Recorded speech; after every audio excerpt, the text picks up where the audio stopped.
Pernah kepikiran nggak gimana caranya kantor pajak bisa tahu soal keuangan kita? Nah, baru-baru ini aturan mainnya dirombak total.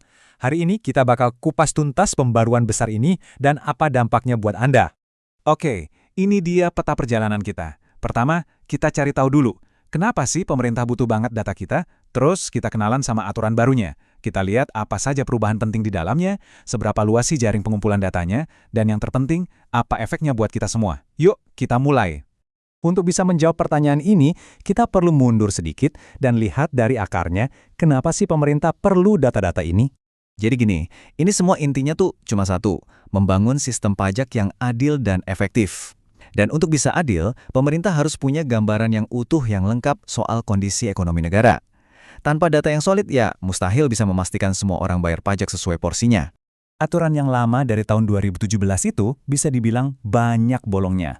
Kepastian hukumnya abu-abu, aturannya kurang memadai, dan yang paling krusial, nggak ada mekanisme jelas kalau data yang masuk ternyata nggak lengkap. Intinya, belum cukup buat bikin gambaran yang utuh tadi. Nah, pembaruan ini hadir buat menambal semua celah itu. Dan tambalan itu datang dalam wujud buku aturan main yang baru dan resmi dari Kementerian Keuangan. Jadi ini bukan aturan yang 100% baru ya. Anggap aja ini semacam versi 2.0. Aturannya diupdate, prosedurnya diperjelas, cakupan datanya diperluas, dan yang pasti, ini ngasih senjata baru yang lebih canggih buat Direktorat Jenderal Pajak untuk bekerja. Nah, ini bagian yang seru. Apa sih yang benar-benar baru di aturan ini? Yuk, kita bedah 3 perubahan utamanya. Prosesnya sekarang jadi lebih rapi dengan 3 langkah ini. Pertama, ada kewajiban lapor balik. Jadi, institusi yang kasih data bakal tahu datanya dipakai buat apa. Lebih transparan kan? Kedua, kalau data yang diterima kurang, DJP bisa minta tambahan secara resmi. Dan ketiga, biar kerjanya lebih lincah, ada delegasi wewenang. Jadi, lebih transparan, lebih akurat, dan lebih efisien.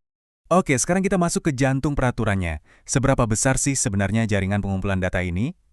Jawabannya, besar sekali. Jadi, siapa saja yang wajib lapor? Wah, daftarnya panjang. Ada 98 jenis instansi pemerintah, lembaga, asosiasi, dan pihak lain, atau yang disingkat ILAP, yang sekarang wajib setor data ke kantor pajak. Jaringnya ini benar-benar dilempar sangat luas.